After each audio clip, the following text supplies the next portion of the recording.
Hey, you guys. I want to tell you a spooky Halloween story that happened to me when I was 16 years old. And now I'm going to tell you a true spooky Halloween story. And it happened on Halloween night. And I'm going to do some crinkling sounds. I had wanted to do just a video of just the crinkling sounds with no talking. But every time I do the one with no talking, it hardly gets any views. And then everybody questions why I do one with no talking. They seem to not like it when I don't talk. So I'm going to do some crinkling and storytelling. Here's the bubble. Here's the bubble gum I'm chewing, by the way. Colombina chewing gum.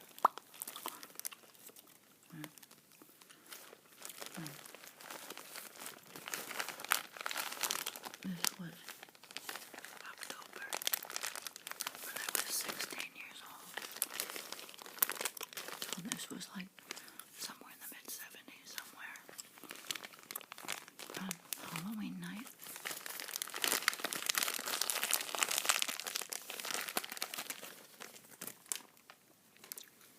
And it was the first year ever that I worked on Halloween. Because I was 16 and I had my driver's license and I had a job.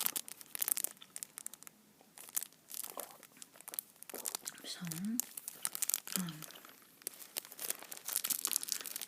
I wasn't sad about it. I was excited that I had a job and I was going to make money.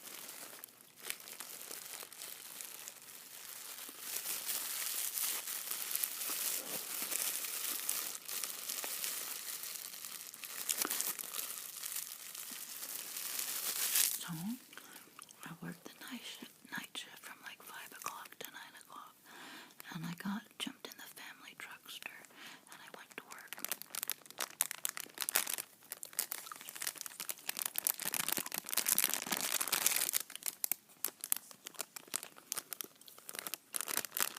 And at the time, my family truckster, it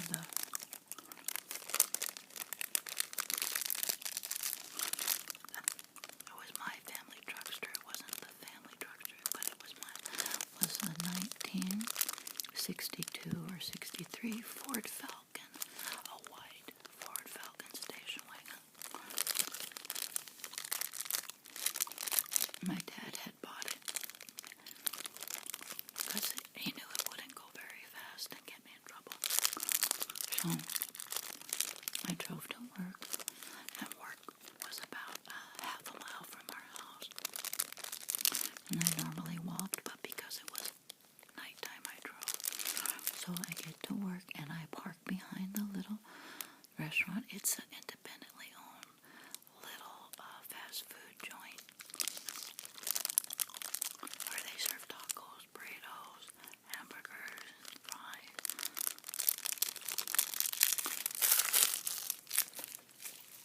And so nobody was working that night except me and the husband and wife owners. They were there because it was Halloween and they were handing out candy and goodies and everything to everybody. That was kind of fun. So, in the meantime,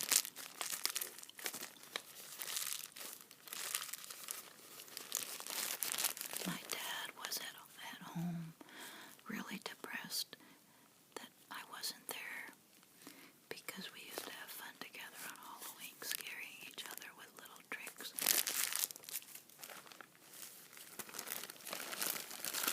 So he's trying to think of a way to scare me at work.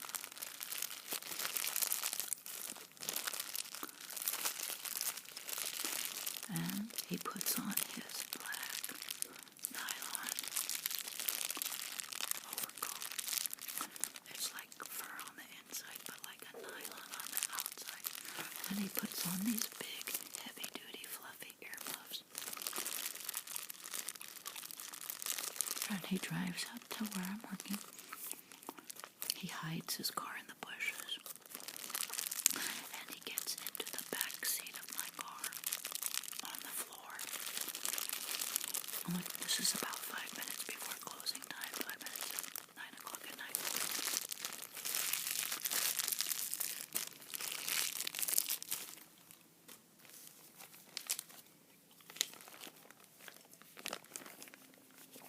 So it's time to go home, and the owner, husband and wife owner, walk me out. We close up. We're all leaving at the same time, and we're talking. They're locking up the back door. We're having chit chat. My dad is frozen scared because his plan was, he thought I was going to come out by myself, and he was just going to, as I opened the door, he was going to pop up out of the back seat and say boo and scare me. But because the owners were there, he was afraid to do it because the owner, they were like hillbillies. And they carried around guns everywhere. They had guns in their pockets, guns in their purse, rifles in the bed of their, like the back part of their car. They drove around like in a souped-up El Camino back in the day. So anyways, my dad knew that he had guns, and he was really scared to make a move. So I get in my car, and they're saying goodbye. They're telling me to drive safe. We're making small talk, and I get in my car. I drive away. Okay. So there's only three turns I have to make to get to my house from where I work. It's like maybe a half a mile away. You go down one street, you make one turn, and then the next turn is the street we live on. So as I'm driving down the first street, I hear this noise out of my right ear. This is what it sounded like. It sounded just like this. And what it was the nylon of my dad's jacket, who was laying on the floor of the back seat of the car. So I turn to look, and I see this person,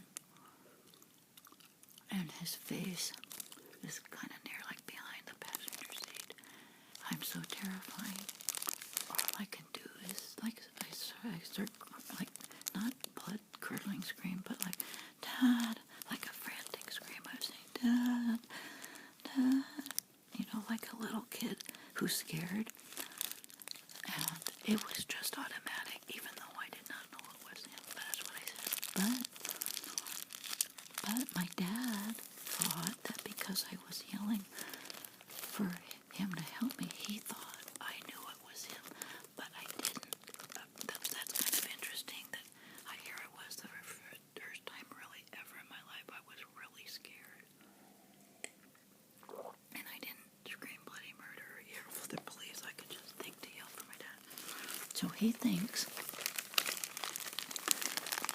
I know it's him. I don't know it's him. So when he sees me look at him and say, Dad, he thinks I know it's him. He says this in a spooky voice. He says, pull over. Pull over. And at this point, I am so terrified. He tells me to pull over in a spooky voice. I was so scared I could not do nothing.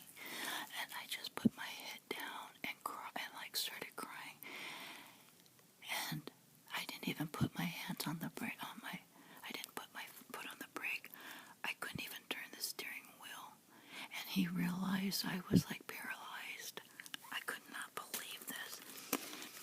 And he saw that I was heading towards the intersection of where I turned.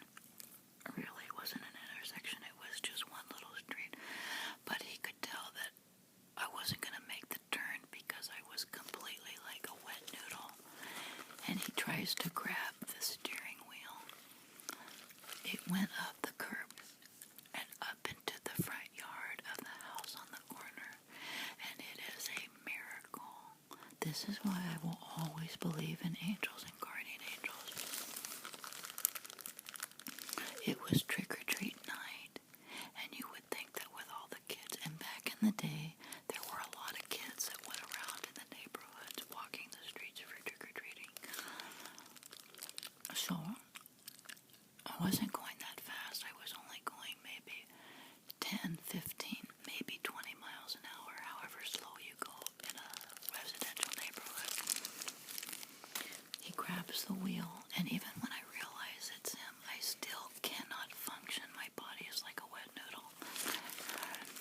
We go up the curb into the front yard of this house, and it was like, it had like a little bit of an incline, the house on the corner, and then it just stopped. I don't know how it stopped. It just stopped, I guess, at the incline, and I wasn't going that fast. And I was so panicked that it took all he could do. He had to get out of the car, and he kept saying, move over. He was going to get in the driver's seat. He kept saying, move over, move over. I couldn't even move. He had to push me over. And I was just sitting there with my head hung down, just sobbing like a little kid. I was so scared. And so he drove the rest of the way home, and he kept trying to console me. And I kept asking if I was okay. And he kind of was laughing every time he would look at me, I guess.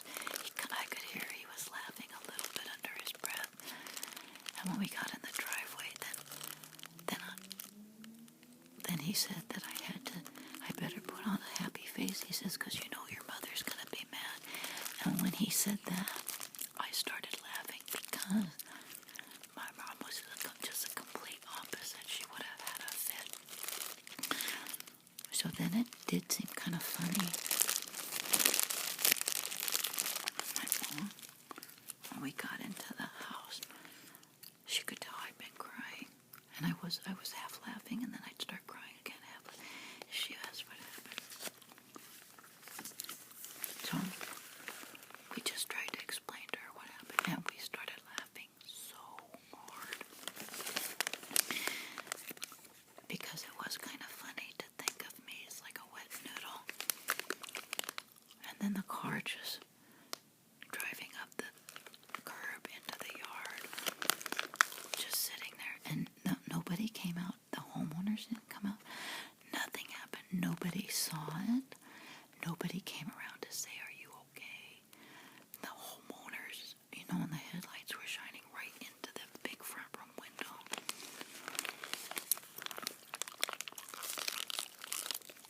Nobody said a thing. Nobody came. So, thank goodness for that, because somebody could have called the police thinking it was something bad. Well, I say all that to say this. That was like the spookiest thing that ever happened to me in my life. And it was interesting to see my response, number one. And number two, I will always believe in guardian angels, because it could have been such a tragic, terrible evening if I had hit somebody, or if somebody even reported it. That would have been terrible for my dad. It would have made him look like a real creep. But anyway, that's my little contribution to spooky Halloween stories. And every time I crinkle plastic or make noises, sometimes